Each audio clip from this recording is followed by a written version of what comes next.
First Watch on 92.3 KWCD.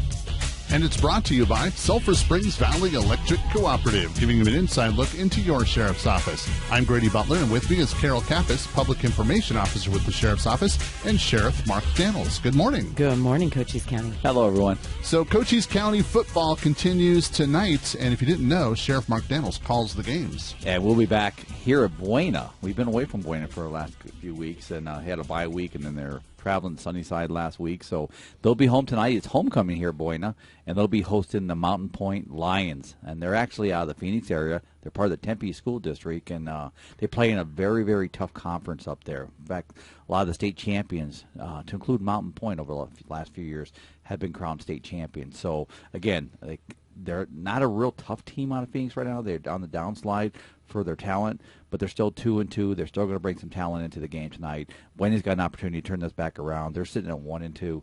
They need to win tonight, and I got a feeling Buena can do it tonight. Their last competitor, Barry Goldwater High School, their first game of the season, they knocked them out of the water 40-something to nothing. So Buena has the talent. I know Coach Thomas is working to unite that team. It's been a challenge for them this year, but I got a feeling they're going to put it together tonight with Mountain Point at their homecoming here tonight at Buena. And remember, you can hear that game on 100.9 FM, that's K101. And even if you go to the game, you can download the app and listen to the calls from Sheriff Mark Daniels while the game's going on. So whether you're there or not, make sure you tune in to 100.9 FM and check out the game. And so some of the things that we've been working on over the past week, start with Cochise County Fair. That was the big one. You were there all of those days, and people were excited to see you. We have some videos up on our Facebook of that. So a little bit low attendance, understanding that the weather was not the best in the world, but at least it wasn't the worst. People weren't baking their brains out. No, it's usually very, very hot and dry. This was a unique fair in the fact that, like Thursday, it rained all day. Saturday, it rained. But it was still a good fair, good community fair. Saturday night, went over there. They had the rodeo. It was packed for the rodeo. But the other days, it was pretty calm over at the fair. And Jackie Clay and I and some others, we judged the 4-H talent show on Thursday. We had a really good time. These kids from 9-year-old to about 15, 16 had to present to us their projects. And it was really, how can I say this, neat to see the kids bring their projects forward and stand in front of us and talk about their project. What can they do better next time? What they learn from it. So it was a really good fair in the aspect. The fair is all about 4-H, FFA, community, and that was done. And you were also part of a fashion show. Yeah, Saturday I was part of a fashion show here. It was put on by the Realtors Association here, and it was to back the blue, to include a fundraiser for Arizona 100, which supports the fallen law enforcement or those injured in the line of duty. So it was a really good show. Brian McIntyre, our county attorney, Jackie Clay, Dave Thorne, Superior Court judge, William Benny from the city council. A bunch of us came out and supported that, and it was well received. I was very impressed with it, and we had a lot of fun too. And so again, it was just another good cause here in Cochise County. And let me just say, I mean, I talked to a lot of sheriffs, police chiefs, and to see what the community does here for law enforcement, it's a great place to serve. It is, and part of that is networking through all of the organizations in Cochise County. You know, you spend a lot of time with CCOM, great people there. Want to make sure that everybody there knows that we support them. You know, they are doing a phenomenal job in getting their stuff out. And so you also reached out to the Bisbee mayor, had lunch with him. We're going to have him on our show today. But during your lunch, you guys got a chance to talk. One of the big things we're talking about, and before I talk about the mayor, I wanted to say CCOM, which is our Regional Communications Center. If you're looking for a career in communications, dispatching, public safety, please inquire. You can inquire through the city of Sierra Vista. Their HR oversees the hiring process for CCOM, but it's a great public safety job. But if you're looking for something to do, go over there, give HR a call, give CCOM a call. They'll give you a tour of that. But we're in dire straits to get some people in those seats over there. And also, our jail is hiring as well. And our jail's hiring. We're hiring for deputies coming up here, too. So, again, public safety's open door throughout Cochise County. I know a lot of the other agencies are hiring, too. So it's a great place, like I just said a minute ago, to serve in law enforcement. We work very collectively all the way through. So, again, if you're looking to get in public safety, no better opportunity than now. And so I encourage you to do that. And speaking of the jail, we had a CODA graduation this past Tuesday. We did. And, again, our just when we hire somebody as an officer a detention officer within our jail, they have a 1 year to get to the CODA graduation, which is a Correctional Officers Training Academy. We send them to Tucson, and they spend 2 months up there, maybe a little more, and then they graduate and they come back, and that's their certification to work in our jail. So it's just not you get hired and, hey, we train you. No, we actually send you to an academy, just like the sworn police officers. And so anybody that does that, anybody serves in our jail, hats off to them. It's a tough job, but it's a very rewarding job because they're accomplishing something big in this community when it comes to public safety. And congratulations to Officer Mathis, who just graduated, to him and his family, because the families take the hit on that too, because he's gone for 2 months. So again, thank you, Officer Mathis, and we wish you many, many years of success here at Cochise County. But we need to go back to the mayor. We're going to hold on because you mentioned Officer Mathis really quickly. So let's just jump in with, you said joining our jail, and it's like a team environment. Everybody works hard. It's a difficult job. It's not for everybody. You just can't come in and say, this is what I'm going to do. It's tough. We have a lot of demands on the people, but they also get a lot of rewards from being part of this team. And speaking of being part of this team, you have Mathis, who's brand new graduate from the academy, and then you have Jay Jones, who just retired. Yes, good point. Jay Jones spent 20 years here. She served on an honor guard for many, many years. In fact, they were up yesterday Wednesday at the State Memorial Service, which honors the fallen law enforcement in Arizona. Her and Trish Smalley, one of my civil deputies, went up there and represented the sheriff's office up there. But again, we're going to miss Jay. She's been a friend of this office. She's going to stay on as a volunteer for the honor guard. But she's been so professional. She's been the face of our jail in so many ways. And we had a luncheon for her. I believe it was Tuesday. Went down and celebrated the lunch with her and just embraced her and gave her some parting thoughts and shared a meal with her. But we are. Jay, you're very special, and we're going to miss you. Well, let's get back to that Bisbee Mayor lunch that you had.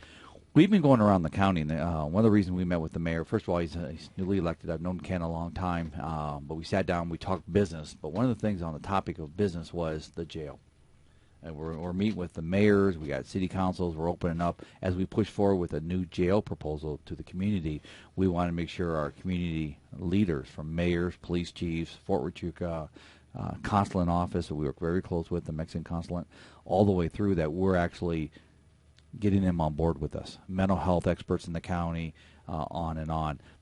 So we're talking about that, and the mayor's going to come out and support us, it sounds like, and he can talk more about it on the show here. But we have the service to mayor and council tour in the jail here coming up here in the next week or so. So again, we're opening up those invitations to actually see for reality, start sharing our research we've done over the last year, which is going to be coming out here real soon. We're going to meet with our board of supervisors, the financial arm of the county, and also the public can start getting this information out there. But we're ready to move forward, getting really, really close. So we're excited about that. But I had a great luncheon with the mayor. Like I said, I've known him, and he's very engaged. And like I said, I appreciate working with him and what we're going to do in the future. And you also, talking about community leaders and things that are going on within Cochise County, a lot of rising stars, current stars, people who are helping behind the scenes who don't want their star acknowledged, but just throwing it out there for J.D. Rottweiler. Yes, J.D. Rottweiler, president of Cochise College, he was nominated and selected as Capital Times, which is a newspaper out of the Phoenix area, as one of the leaders of the year for Arizona. And I commend that and support that 100%. He had a virtual dinner on Wednesday night. I went to that, and they recognized all leaders. Each one spoke, and but JD does an amazing job with Cochise College and the leadership he provides over there. And he's been a great partner with our academy that we do, and also the many other programs that we work with Cochise College, and as we grow that program down there. So JD, congratulations, well deserved. And so that's the past week, a little bit of a snippet. A little bit. So coming up tomorrow, you have Dining Under the Stars. Yes, Dining Under the Stars with Liz York's here today on the show, too. She's going to talk a little more about the program. But Grady and I both tomorrow night will be emceeing that. This is a program for the foundation where they raise funds for scholarships for those in need. And these are usually family members that have full-time jobs that need that extra funding to finish their degree, to advance within communities. So it's a great fundraiser. I've done that before, the MC, and my understanding is it's sold out. So over 200-some people. So we'll be it's kind of a semi-formal event. Grady, you've been there supporting that. I think Cherry Creek Radio is one of the sponsors for that. So Grady and I will be kicking that off about 6 o'clock tomorrow night and for a couple hours and see if we can raise some funds for U of A South. And she'll be here to talk about what those funds go to and how they work their program. So that'll be fun. Also coming up, NAMI, their Sky Island tour is happening. Yeah, tomorrow morning at the Windermere, around 6 o'clock, 5:30, you're going to see a bunch of people gathering there at the Windermere, and this is their NAMI's fundraiser also. I'm a big supporter of NAMI, which is a National Alliance of Mental Illness. So they do this big bike ride tomorrow. I shouldn't say race. I don't want to put this in I'm not sure it's a race. But either way, there's competitiveness out there. So I'm going to be speaking and send the bikes off here before 7 in the morning. The race kicks off at 7 o'clock in the morning. So it should be a good event. I think that's a well-attended event also from what I've seen in past years. I don't see this year being any different. One thing I've noticed is our community events, they are just packed. All these community events you go to, I mean, they're oversold. They're just, people are out and getting active again, get back in the community, so it's nice to see that. And a couple of different things that they're doing. So moving north, we have Rex Allen Days. That starts today, and it goes through Sunday. So tomorrow they're going to have a parade. Sheriff's Office is going to be participating. And I'll be up there. Parade starts at 10 o'clock in the morning, and I know some of our deputies will be up there and others to support Rex Allen Day Parade. And that's always a well-attended parade. So if you got nothing going on tomorrow morning, kids love parades and the candy. I mean, there's so much candy. It's like Candy Roll when you go through there. But come out to the Rex Allen Day Parade. You can't miss the directions once you come into town where the lineup is. But it weaves all the way through the little downtown area. But it's well attended. The streets are packed. But I'm looking forward to that tomorrow. And John Schneider's doing a concert there as well from the Dukes of Hazzard. Yeah. He's doing one up in. He's going to be there. Yeah. Rex Allen Days. If you haven't heard John Schneider sing, he's an amazing singer. Yep. I mean, he came down and did a couple movies down here with Kix Brooks from Brooks and Dunn. And then they had a post party after the debut of the movie, and I got invited to that. And he was up on stage singing. Wow, he's got a voice. It's incredible, the voice he has. So that's interesting. I didn't know he was going to be singing tomorrow night. Wow, I'm already committed, though. There you go, I know. Also coming up, Art in the Park, and that's also in I think it's believed, the Elks Oktoberfest as well. Yeah, I saw they moved the Elks over there. Carol and I were just talking about that. I didn't know that. And the Art in the Park is always a huge event. It's one of the biggest events in Sierra Vista. It's amazing. Our Sheriff's Assist team, they provide the support and security on that.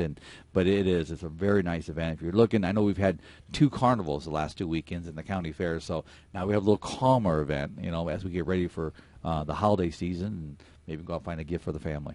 Well, after everybody rode all the rides and got all of that thrill-seeking, now they can just bring it down a notch and they can just walk through Open there. Up the purse, come out there. That's right. Help these vendors that are going to be pushing out their products. And they got some cool things out there. Mm-hmm. They really do. And so one of the things that we're working on for our organization is the charity ride. So get your motors running. It's coming up November 6th. Definitely going to make sure that we have as much advertisement as we can at that time, because now they're up to over $18,000 worth of raffle prizes. Wow. And let me just give a shout out to our community outreach team from the Sheriff's Office. Carol, you're part of that.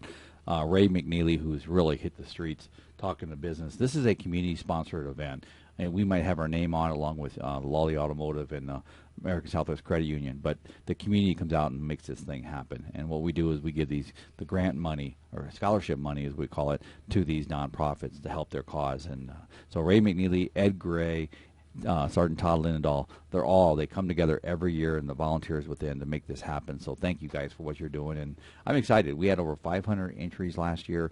I think we're going to break through even more this year. I think so too, because people have even asked now, one of the questions we get is, can we enter our cars?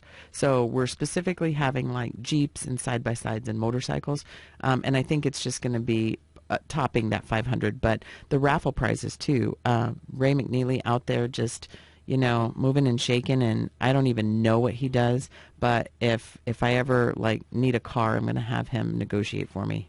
He's just got a great personality for it, and he's earned a relationship with these businesses that when he walks in, I mean, they already know Ray, and that's the relationship you want when you're doing community stuff. But yeah, we need him on the show before the event, which is the first Saturday in November. So come on out for the charity ride. It's just a neat event, and again, the causes are great. So this year's recipients of the awards are going to be the American Legion Post 53, the Butterfly Club, Coronado Lobo Club, and the Hearts of Gold. The 4 recipients, yeah. Yeah, the 4 recipients. And, again, we always pick a veteran group. We pick usually an animal group to help animals, youth group, and also Shop with a Cop for the Sheriff's Office. That's actually, we gave them extra money last year to cover this year. But they're also a recipient of the funds, too, to help with those kids in need, too. So, again, this charity ride has grown legs. Debbie Hatfield, before she retired, she was the author of this program, and she brought it to me years ago, and it's grown to what it is today. So all these people have really made, I credit all of them for what it is. And you can look at how to register on our Facebook. You also have our webpage. You also have American Southwest Credit Union. So take a look at that, because all registrations are online, and you get everything one-stop shopping. Thanks, Kristen. And everything's going to be good to go. Yeah, it's just, again, this is what's neat when the Sheriff's Office and our law enforcement, when we can work within a community and then be able to give back. And that give back comes through the community. I mean, yeah, our name might be out there, but it's the community and our sponsors that do that. And we have such great sponsors, and we'll hit more on those as the day gets closer. And so this afternoon, now popping back into today, you're going to have a busy day again. You're going to a ceremony this afternoon. I am, and I want to give a shout-out to Brennan Deaver, former Sheriff Deaver's son, Brennan. He's a lieutenant colonel getting promoted to colonel, full-bird colonel. His ceremony's at 3 o'clock today up on Fort Huachuca, so I got invited to go up there and be part of that, and so I'm really excited for Brennan. He's just, I mean, he's an awesome guy, and I know his dad would be so proud of him. I know Nancy's very proud of him. I talked to them last week in St. David. We called the St. David game, and they were out there. So I will be out there at 3 o'clock today up on Fort Huachuca to watch him get promoted to full-bird colonel. So congratulations, Brendan. And there's also another border tour. There's a border tour. It's supposed to be at 9:30. They moved it back, and we're getting a lot of folks coming in that are either current elected officials, organizations, or those running for office to come down and see the border. So I credit them for being educated on it. It's not a show and tell. I'm not into the show and tell and the photos. We're into, here's what we're addressing here in Cochise County, which is different from some other counties. But the reality is we want people to see what's going on our border. And we just got our recent border stats. And this came out of from CBP working with sheriffs. This year, this fiscal year, this is the federal fiscal year, which starts October 1st, which has been, a positive incline over the months. But 1.473 million encounters on the southwest border. That's a 325% increase in past years. That's incredible. 63% of them are other than, and I say other than Mexicans. So which means 37% are only Mexicans. We all think about the people coming across the border from Mexico. No, that's not the case. We've had 164 countries breach our southwest border this fiscal year. I think that's a record. It's not on this sheet I've been given, but pretty sure that's a record on that. And 80. Let me go back to our Tucson sector here. This is just our area, the southeast corner of the state. They've had 183,000 arrests, and 85% were single adults. We're not getting the family units you see in Texas. We've had 115,000 getaways. These are people that the federal government saw on cameras and have got away into the country somewhere, which is average between 9,000 and 10,000 per month is what it is right now. And then, and this is something that you don't see on the news, 3 migrant shootings in the last 12 days, and this was about a week ago, where these rip crews, these people that are ripping off or assaulting these groups, but there were 3 shootings out in the deserts, the rural areas of these counties. And this is just the Tucson sector. This is our area. And then a sad part of this is, just in Arizona, in the 4 border counties, 162 migrant deaths. 162 people have died out there that the 4 sheriffs on the 4 border have to go out there and process those as, we process them all as homicides until proven otherwise. So a lot of man hours are extensive on that. So a lot going on this border, and we'll continue our efforts to do everything we can to assess state charges when applicable, and work with our federal partners on that. I just want to give a shout out to Dion Ethel, the PAC out of Douglas, who just retired after many years, 20-plus years. He retired here last Friday, so I went to his ceremony, and along with many other agencies. So we wish Dion, and Sherry's part of our cable group, so we wish Dion many years. He's Sherry, stand by. He's going to be home a lot now, so just warn you on that one. And also, I want to go off our camera system, just our camera system in the first 8 months, January 1st of this year till end of August.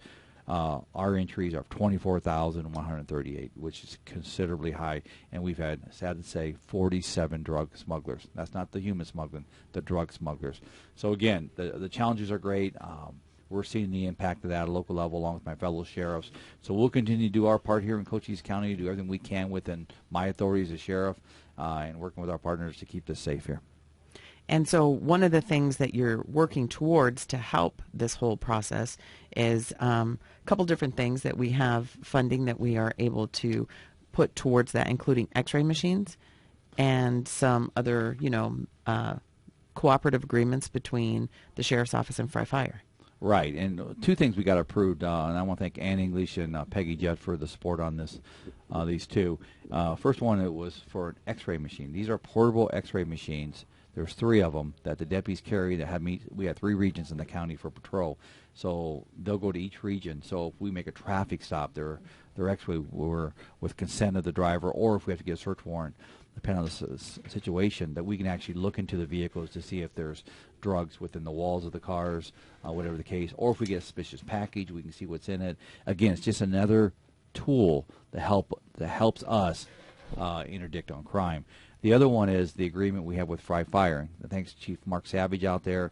Our SWAT team, when a SWAT team comes out, those are critical events beyond the patrol side of law enforcement.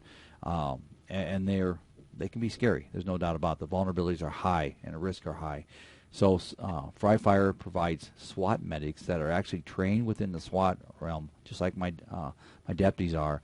Plus, if there's a critical event where somebody's hurt, deputy's hurt, somebody's shot, we have immediate medical response. So thank you, Peggy, and thank you, Ann, for providing that support to the Sheriff's Office and also to the citizens here in Cochise County for my SWAT team. And also showing support for law enforcement is something that everybody can do this coming Tuesday. It's a program called National Night Out, and the Sheriff's Department will be there. Yes, that's a huge event, and we've watched that grow over the years. They do it at Veterans Park next Tuesday night, where people from all over the community just come out. They embrace law enforcement at all levels, local, state, and federal. All the agencies will be there. Animal Control will be there. Carol Grady, I will. I'm not saying you come up to see us, but we will be there. We won't have our radio booth up. We'll be walking around with everybody else. But I also learned, disappointing enough, that they're not going to do the tug of war.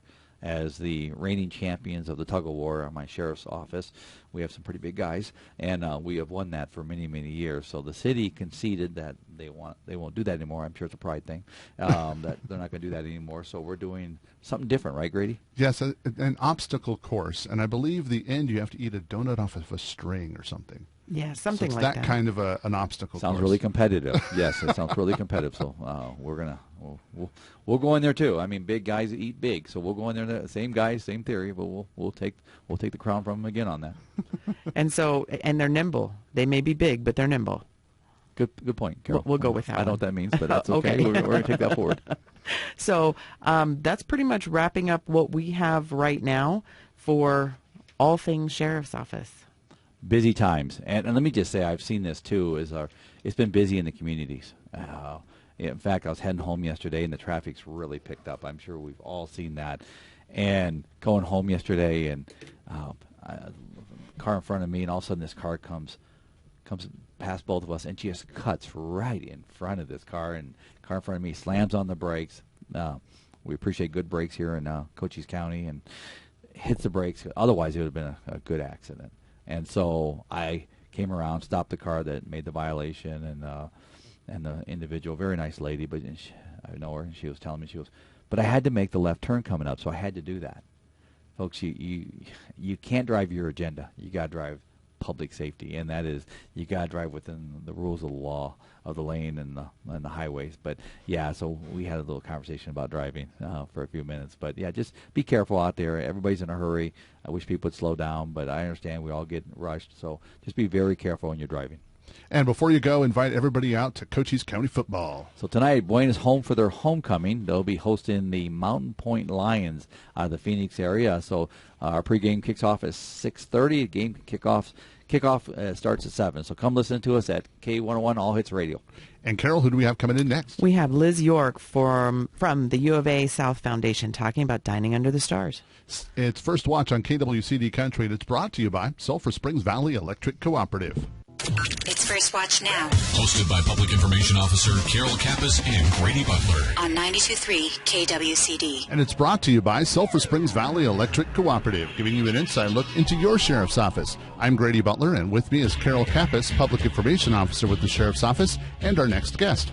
Welcome back, Cochise County, and if you're driving to work, please be careful out there. We have Miss Liz York from the U of A South Foundation. Thank you so much for being here with us. Oh, thank you. Thank you for asking me. I'm really happy to be here.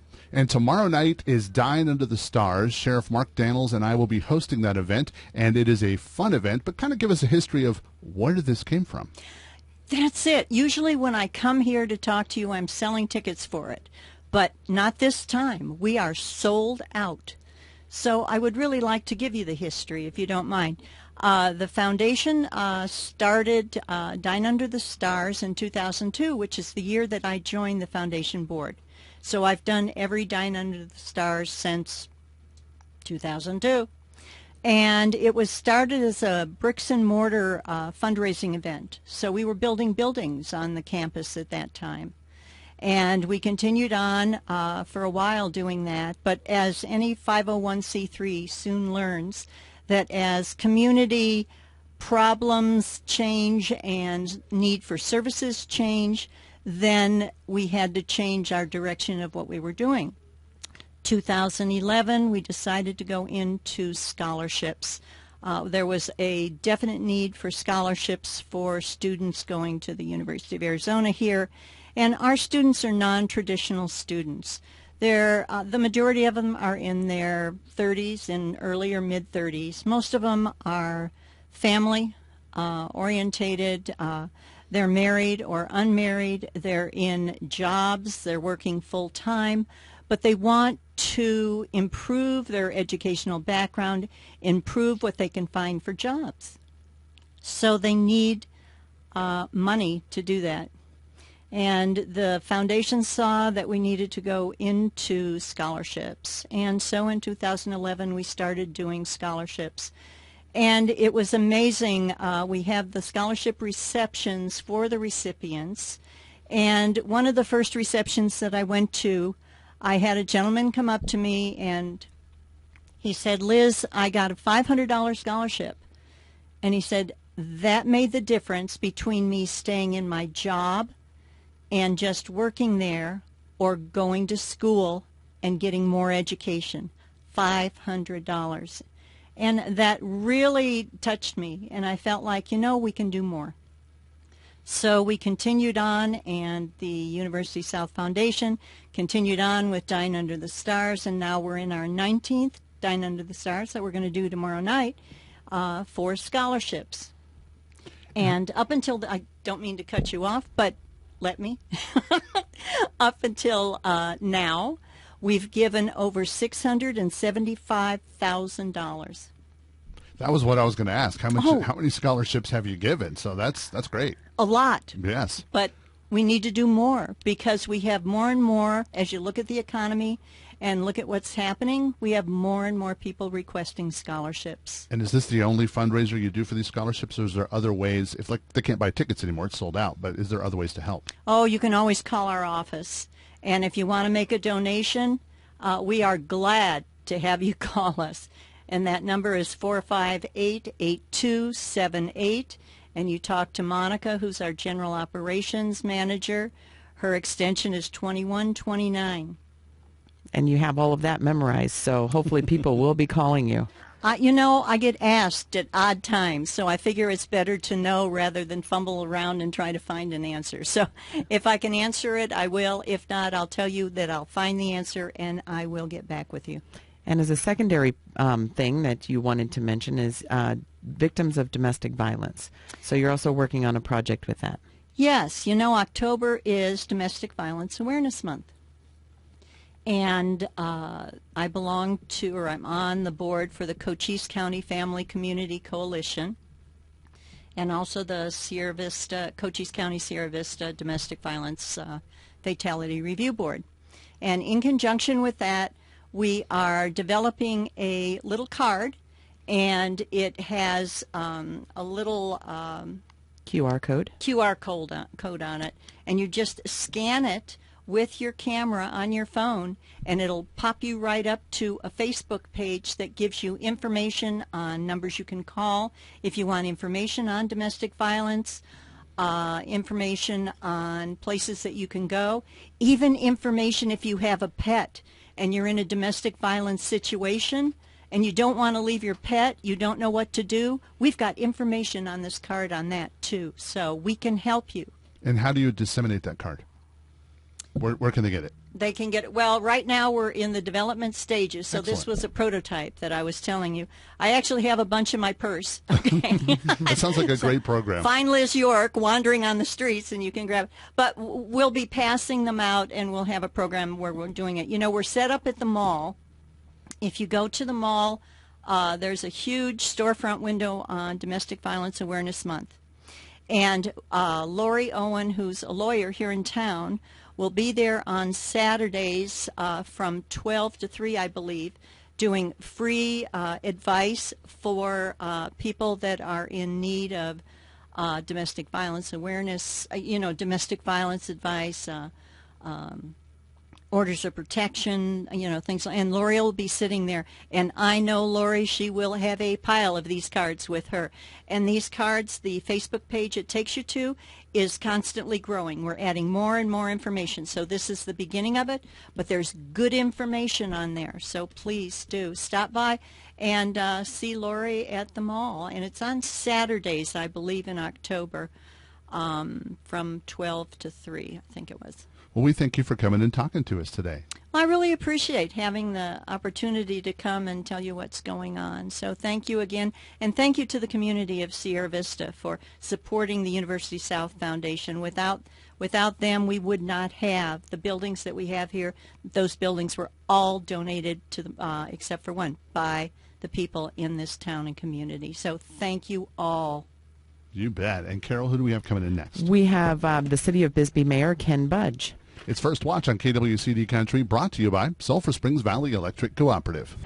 It's First Watch Now. Hosted by Public Information Officer Carol Kappas and Grady Butler. On 92.3 KWCD. And it's brought to you by Sulphur Springs Valley Electric Cooperative, giving you an inside look into your Sheriff's Office. I'm Grady Butler, and with me is Carol Kappas, Public Information Officer with the Sheriff's Office, and our next guest. Welcome back, Cochise County, and we have Mayor Ken Budge from the City of Bisbee with us. Thank you so much for coming out and talking to us today. Well, thank you for having me. And so tell us a little bit really quickly about how long you've been in Bisbee and what your role is now. Well, I'm mayor. First, I was a city councilman for 7 years, from 2007 to 2014. I took a little break and then decided to come back because I could see some good things that could be done, and maybe I could help lead those. So I was elected at the last year, and have been in office since this 1st of December. So I'm a transplant and came into Bisbee and bought my home in 1995. I retired as a 28-year firefighter paramedic out of Utah. So that was my career, and so I have a background in public safety and also did a lot of lobbying for firefighters in Utah. I went back to Washington, D.C. and so on and so forth. But I guess that's how I got involved in politics. And so you're now got some events you're going to talk to us about, and some things that are going on in Bisbee. But since you mentioned that, let's talk about you're down a couple of police officers and firefighters that you guys are going to be hiring for. Yes, we've got an ad out right now for our firefighters. We're a small group, but we still have about 20 firefighters, two full-time stations, and paramedics. So it's a great career. I came from that, and I'm really hoping that we have some people apply so we can put them through our testing. And of course, the police officers, if they're not already certified, have to go to post. That takes some time, But we're going to work forward on that one. That's just something small towns end up losing a lot of time, is they'll come in, get some experience, and move on. But we're going to be okay on that for now. And some of the other things that you've been working on really hard that people maybe don't know that's behind the scenes. So let's kick off with some American Rescue money. You guys, as a city, put in for that, and you were awarded an amount of money. Correct. And so under what we call ARPA money, American Rescue Plan Act money, we got right around $850,000. We've earmarked some already. We gave $30,000 grant to Copper Queen Hospital for a breathing machine to help with COVID patients, long-haul people. We've bought about 18 portable radios for our fire and police department that they needed. And what we did last week, which I'm really proud that we were able to help out, was helping out our nonprofits. We had 23 nonprofits put in for grants. We earmarked $107,000 that we were able to give back to our nonprofits. To me, our nonprofits have helped us in the city for years and years, and they were unable to do their fundraising these last 18 months or so, and so this will help them get through this, down period. So, you also have some interesting facts to share with us about the Bisbee Census. Well, the census wasn't kind to us. We lost about 11.7%. As you know, Cochise County as a whole went down 4.5%. Sierra Vista grew a little, and I believe Benson went up, but as a whole.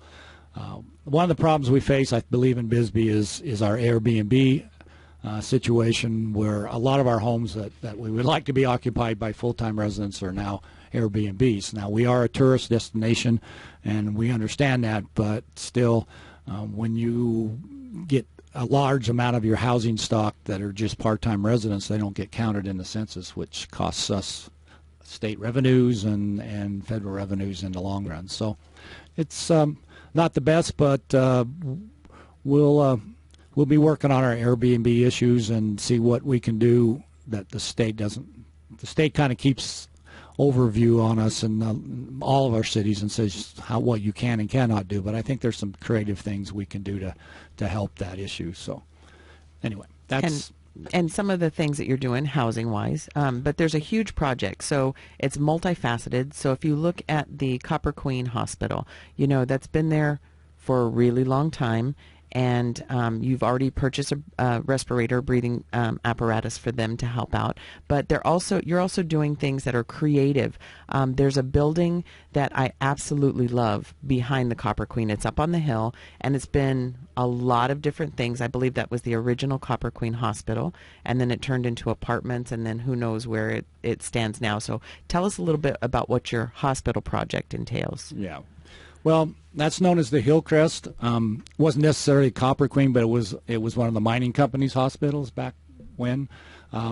It was bought and turned into some housing. Wasn't very well maintained.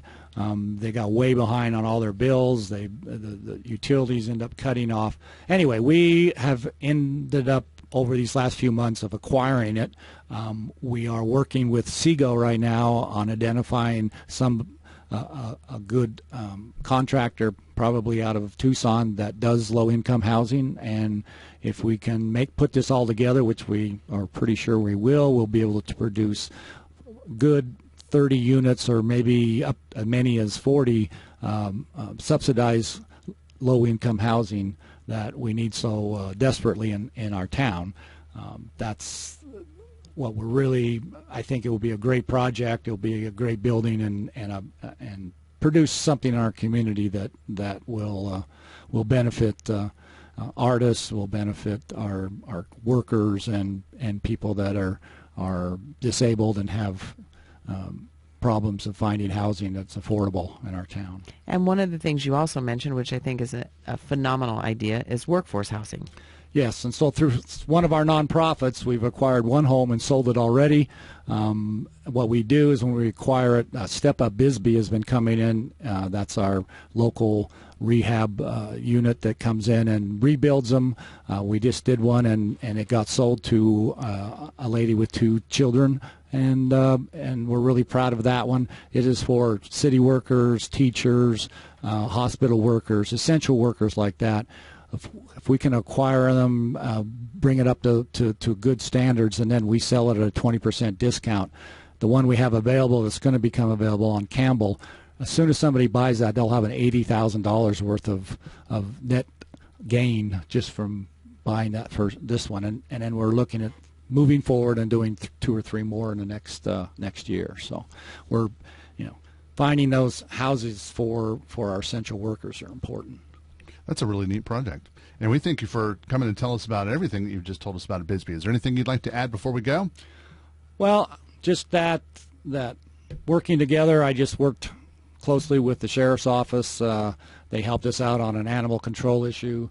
We're very happy to that we have great partners across the county, and we're just happy to be part of it. And we've got the Bisbee 1000 coming up in a couple of weeks. They've decided not, and Las Lobos concert is going to be this weekend. So we're still moving forward little by little, and I just invite everybody to come and visit us. Well, we thank you for coming and talking to us today. And Carol, who do we have coming in next? We have Sierra Vista Police Department Corporal Scott Borgstadt. It's First Watch on KWCD Country, brought to you by Sulphur Springs Valley Electric Cooperative. It's First Watch Now. Hosted by Public Information Officer Carol Kappas and Grady Butler. On 92.3 KWCD. And it's brought to you by Sulphur Springs Valley Electric Cooperative, giving you an inside look into your sheriff's office. I'm Grady Butler, and with me is Carol Kappas, Public Information Officer with the Sheriff's Office. And our next guest from Sierra Vista Police Department, it's Officer Borgstadt. Good morning. Hey, good morning. And you brought a friend. I did bring a friend. I am a friend. With us is Vicki Burton. Vicki is the Executive Director of the Shadows Foundation up in Flagstaff, and they helped create the Better Bucks program. They're the parent company or organization, I guess, along with the Flagstaff PD. They created the Better Bucks program that today is the launch day. What an today exciting is the launch day, right? Yeah, almost 2 years in the making to bring it here to Sierra Vista, and October 1st, it's our launch day. How does it work in Flagstaff? Well, it works great. It's we took 2 years to do a soft launch on it. We did that on purpose because we wanted to work through all the what ifs.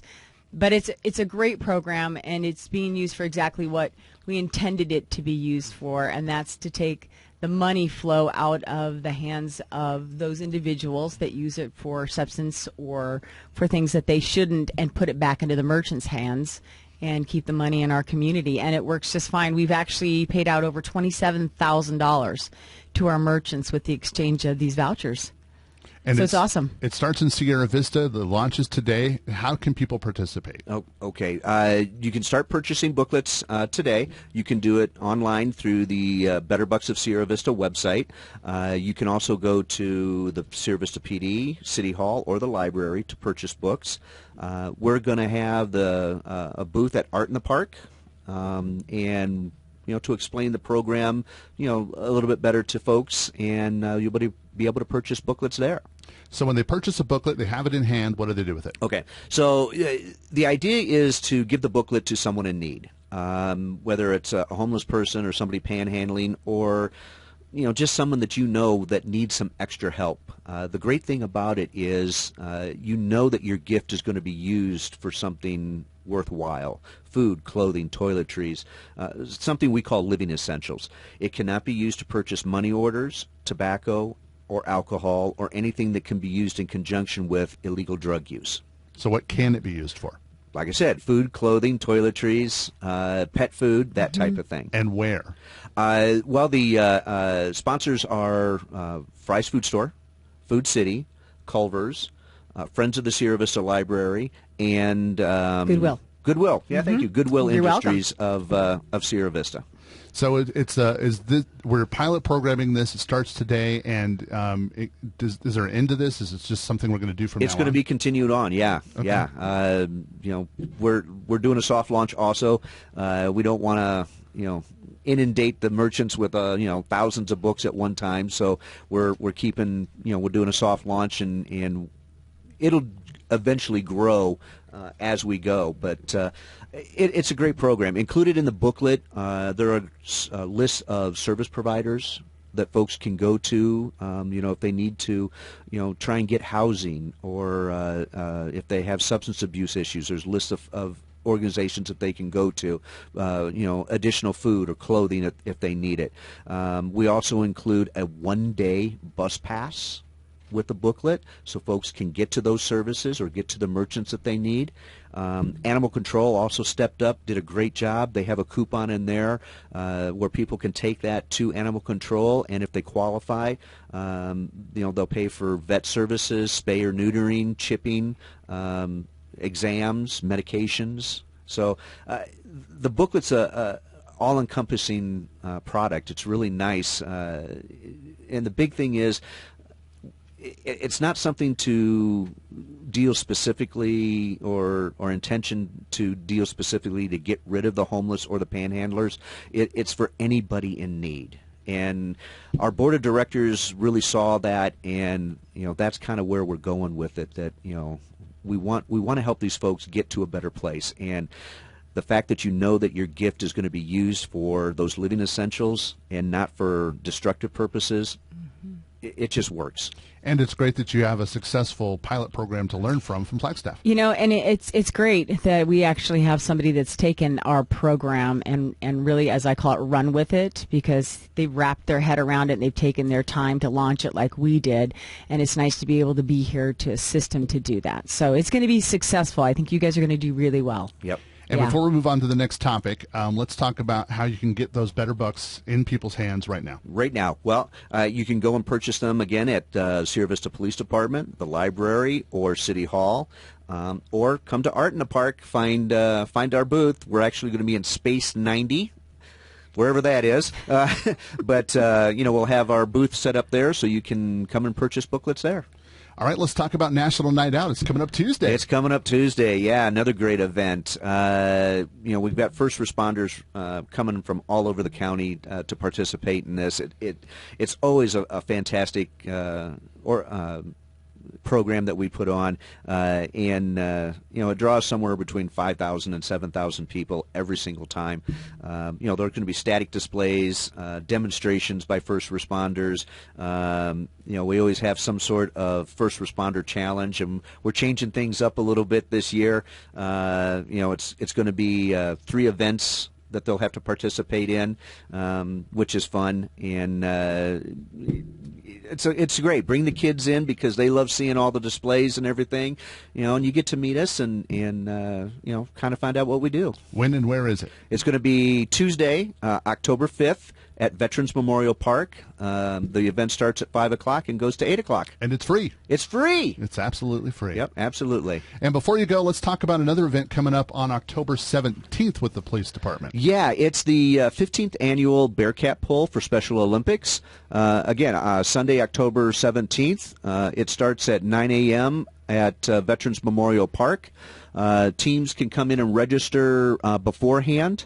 The teams they have different categories. They have what they call the Ironman, which is a 5-member team, a men's team that you can have up to 8 members, a women's team can have up to 10, and then they have co-ed, which is 5 members. You have to have at least one male or female, and then the rest fill in from there.